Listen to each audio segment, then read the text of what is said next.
What is offer validation and how do you qualify your offer, whether the market has a demand of your offer or not? Let's get started. Hey guys, this is Nikhil Sai. Welcome back to another video. Today we are going to especially discuss about offer validation.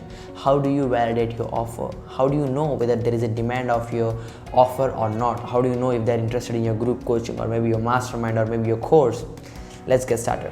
The one mistake people make when they're creating their offers, they directly go and shoot the videos, they create the content, they directly publish, and then they brag that there are no sales coming in.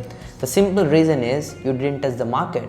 You don't know if there is a demand or not, right? When there is no demand and when you're filling the pipeline with your supply, that doesn't make sense. No one will be interested in your product and service, right? So whenever you're creating an offer, you need to vet it. You need to check whether the market has this interest, whether the market has this small demand for your product, whether you have a small place where you can go and fit in and take your piece of pie. So let me explain how does this work. Before you go and directly create your ebook, or before you go and directly create your product or launch your online course, I want you to follow these 3 simple steps. The first step is go and start one-on-one coaching. Provide lots of value for free, publish your content on a large scale, then check if someone is engaging, if someone is appreciating, right? Build your small target audience and then try to do a single webinar or invite them to a free masterclass and then show your offer like, hey, I'm offering this XYZ thing. I'm teaching you all the stuff one-on-one, personally, hand holding with you, and then check whether a small percentage of people are interested.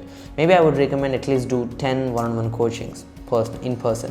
So you can understand the actual requirement. When you're talking to one-on-one prospects, you will understand what is the market demand, right? So after you successfully complete 10 one-on-one coachings, probably if you are really having a good offer, if you are being result oriented, then you get some testimonials, some credibility to show, right? So then use this credibility, the 10 video testimonials or maybe the 10 like student case studies, whatever you have, then start trying to do it as a group coaching. Like gather 20-30 people, then say it like, hey, I'm having this date, these are the XYZ dates, I'm going to give you group coaching, and then let them get in, right? Like it's a kind of launch. You start it, get some people, you close the pipeline, then you teach them, then you again restart it again. This is the trend which is happening right now in 2020. Everyone is doing group coaching right now. And then what you get is you already have social proof. Now you're building your bigger number of audience. So you're building a brand here. You're building authority by doing group coachings. And group coachings are much effective than a digital course. And when you see, when you do number of group coachings, you'll get more idea about what is the requirement in the market, like what people are being, what different questions people are asking. Then you check and then you answer all those questions. And when you become a master of group coaching, then you saw that there is a demand of your offer, you saw that a certain percentage of the people inside the market are willing to pay for your service, for your offer, for your what are the service you're providing, and then you can pick up that complete offer, then you create a course, right? You saw the demand, you validated it, you had successful case studies, results, and group coachings, one-on-one coaching, amazing testimonials and case studies, then you go and create your digital product, right? So in the meantime, in the process, while you're selling your stuff in a group coaching, while you're closing your people on one-on-one, you record all those versions and check which one did perform the best, which one gave you the best outcome. Let's say you're doing webinar to sell your group coaching, then pick up the best closing rate of your webinar and then create it as an automated webinar.